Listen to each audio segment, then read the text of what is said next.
Hello and welcome to a special short edition of the World Wanderers podcast. I'm Ryan. It's like, are you going to skip your name? I'm Amanda. And we don't have time for your name.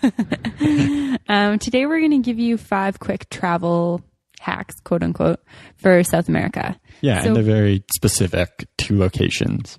Yeah, for sure. And just so for anybody who's like travel hack, what is that?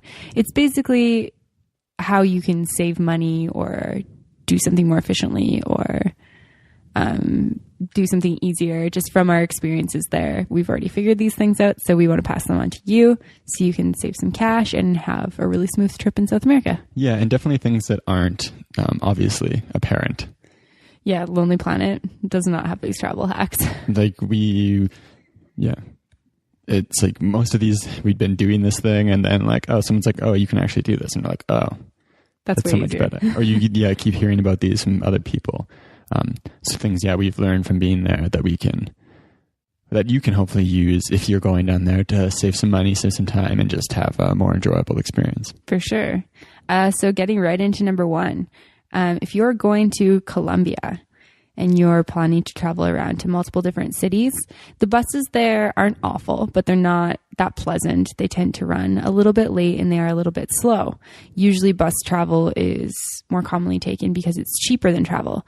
The roads in Colombia are crazy just because of the geography. So you're windy, up, down, left, right, forward, backwards, all over the place. Sometimes we just would wake up and we're just driving backwards in the bus, and it's just like, what is happening right now? When in Colombia? Just kidding, that never happened.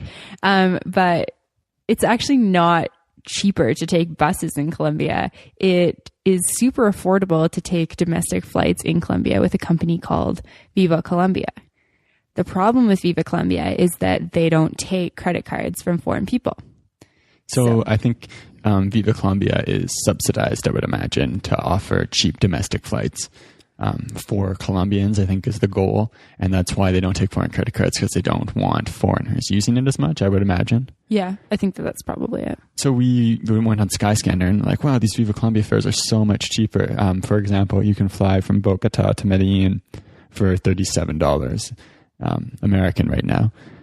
That's like a current flight too. That's not even 6-8 months ago. Like that is right now what you can get. And you'd pay a similar amount to that for a bus, and your bus would take you like 8 hours, 10 hours. Yeah, totally. 16 hours, 20 hours.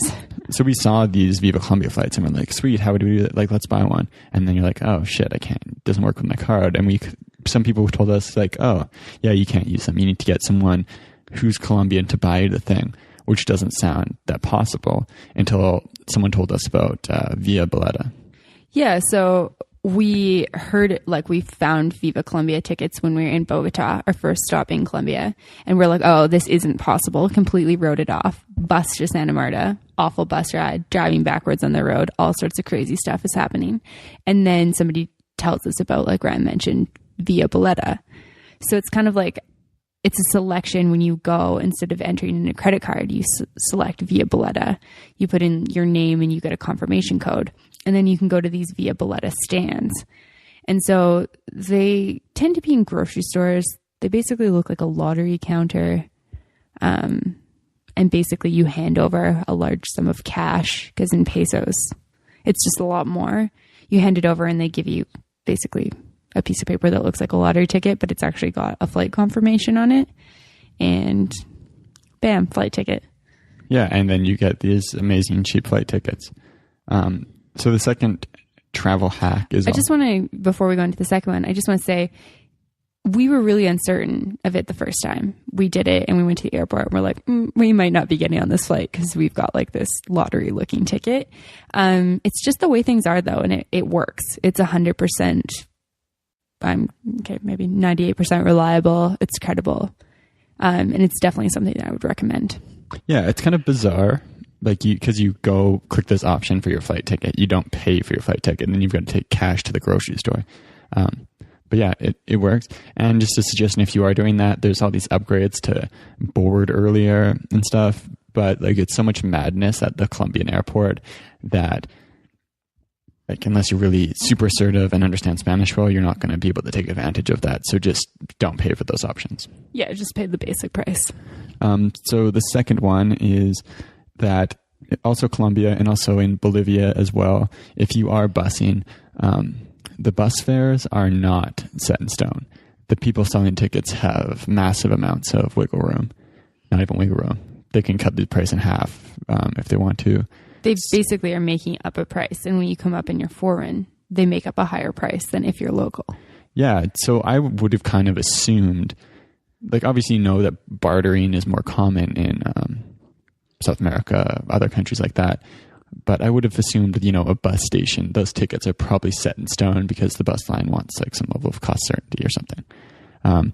But they're really focused. That's not how things work. They're really focused on getting the buses full. So you have to, or you should negotiate, or else you're going to end up paying way more than you could have. Yeah. And I mean, there's a lot of different buses running, usually between cities, and they'll all be in the same bus station. And, walk away. If they're not budging, walk away, because they want your service, and they'll probably budge if you are like, I'm good without this. It's really hard when you actually need to get from place to place to be that assertive. But if you can even get a little bit of money off, it's definitely worth it, because, that's a meal in your next city.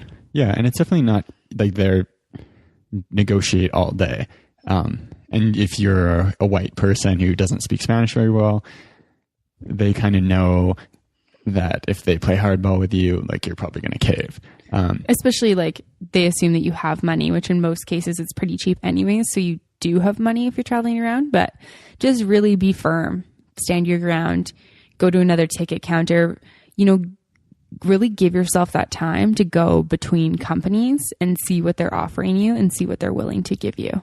Yeah. And a tip would also be, if you are flexible, go towards the end of, like, so in Bolivia, for example, we went and bought a bus ticket 2 days before, and like they're not going to budge on the price 2 days before because they can fill it up towards the end. But if you show up at the bus station and the bus is leaving in half an hour, especially in Bolivia where there's these like nicer quality buses, like the Cama Suite buses that are really just for tourists, they'll try to fill up those seats with people at the end, so you can get a much better price. Mm-hmm, for sure.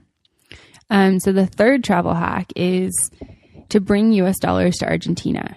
So you might be thinking, I'm going to be in Chile or Uruguay or Brazil. Like I can't bring US dollars, or I don't want to. It's actually really easy to get US dollars in those other countries. And it's 100% worth the extra effort to get that US dollars before you enter Argentina. In Uruguay, you actually have the option when you're at an ATM to choose Uruguayan pesos or US dollars. I'd say one of my biggest like travel advices to people is not to carry that much cash. But I would take out US dollars before entering Argentina, just because you can get such a good rate for them. And the reason this is because the Argentine peso, people have lost a lot of faith in it. There's massive inflation. So to try to stop that inflation, the government put on a cap on the price. So they set the official rate at something like 850 pesos per US dollar. And obviously, or not obviously, but you can't really set a rate of exchange, because then this massive black market appears, which is what happened in Argentina. So their currency is still inflating. Everyone wants to buy US dollars. Specifically, euros, it doesn't have quite the same effect.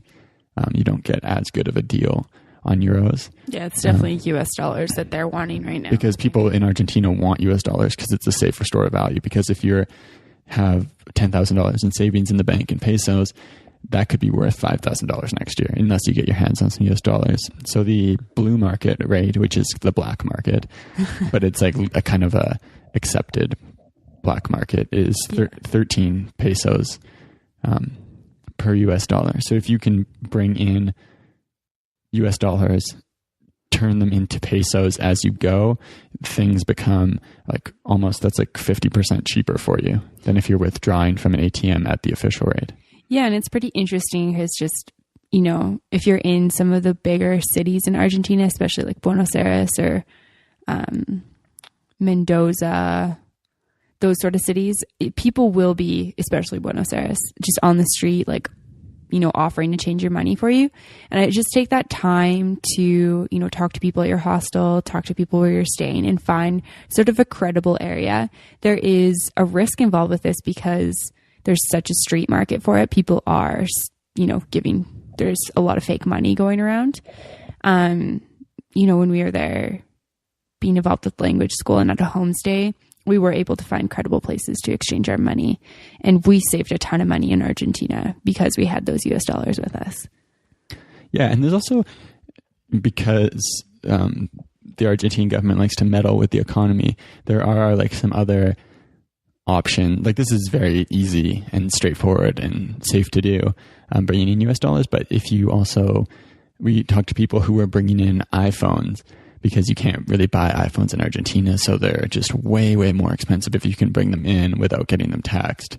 And we met people who were doing that and making a lot of money. Also, something weird, you can't buy coconut oil anywhere in Argentina except for Chinatown, because Chinatown is able to avoid the import rules. So maybe you can arbitrage coconut oil between Uruguay and Argentina as well. Start a little street vending booth. Yeah.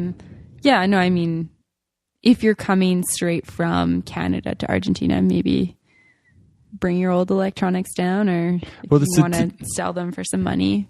It's sketchy because, I mean, it is illegal. Like, if you have two iPhones with them, like they will detain you and question you. And I think they just charge you tax on a second phone if you bring it in.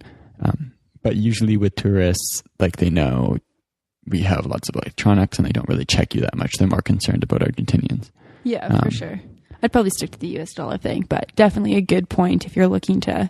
Yeah, if you're really low budget, that's a way to make money there if you want to take up that endeavor. Do it up. Okay. The World Wanderers podcast does not endorse illegal activity. Seriously. Fourth travel hack, something called comida por kilo. We only saw this in Brazil. But Brazil is a little bit more expensive than some of the other countries in South America. Getting there straight from Ecuador, we were like, whoa, we can't afford to eat here. It's just so expensive. And then somebody in a hostel introduced us to comida por kilo. And it's basically like you get a plate and you go to this buffet style, and you get all this food and they weigh it.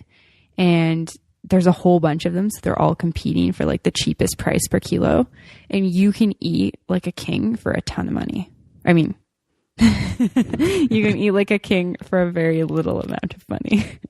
Yes, that makes more sense. Somebody just didn't turn off the podcast with that. You can eat like a king for a ton of money. We're really breaking new ground here. This isn't like as life-changing.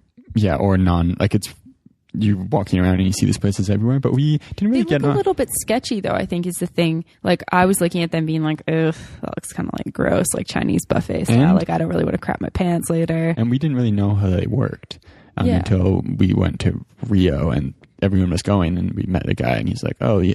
We actually walked into a restaurant and we're confused about how it worked. And the guy just like came up to us and he's like, hey, like, do you guys know how this works? And told us. He didn't work there. He's an American guy. But from that point, we were like, really took advantage of it. We also found it in Buenos Aires as well. Oh yeah, I forgot about that. It's cool though, because like rice is so light. Like, you can get a whole plate of rice for like $1 and you can go back up as many times as you want. So depending on what you get, like, I really like beans. Like, beans are really popular in Brazil and those are pretty heavy, so you could spend more money. But you can get some like chicken, which is like not that heavy, and some rice and some like steamed veggies for a pretty decent amount of money for a whole plate of food. And that's, like, all these places advertise what the price per kilo is, like usually on the front of the restaurant. But they're selling that food at the same price per kilo. But obviously, if you go to a grocery store, food's drastically different price per kilo. Like, something like rice costs virtually, like, I don't want to say virtually nothing. Rice costs very little per kilo versus something like chicken. Chicken's like, I don't know, 10, 20, like $10 a kilo or something like that, usually. So they kind of average out their price. So you can go in and buy a whole bunch of meat and no starch, and then get more of a saving than you would if you were buying starch as well. Yeah, totally. So that's definitely a good money saving eating option. The last travel hack we have is we would advise that you fly domestic and then cross borders by land between countries in order to save money. We did some crossing borders by plane, and it's definitely cheaper if you can cross those borders by land and fly in between other destinations. And it kind of has to do with what we talked about in the buying Viva Colombia tickets. A lot of governments in South America subsidize domestic flights. I think that's why they're cheap. Yeah, but domestic flights within South America are, quite inexpensive. Crossing borders by plane, it's super expensive. So there's a lot of ways to travel where you can either plan your trip so that you're crossing borders by land. For example, busing from La Paz to Puno in Peru, and then flying from Puno to Lima instead of flying from La Paz to Lima. Yeah. It'll be significantly cheaper for you.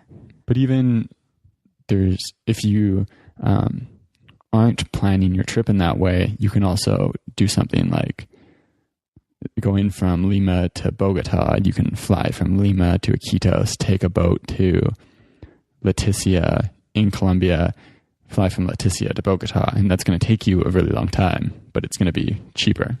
And it's going to be fun. It's going to be an adventure.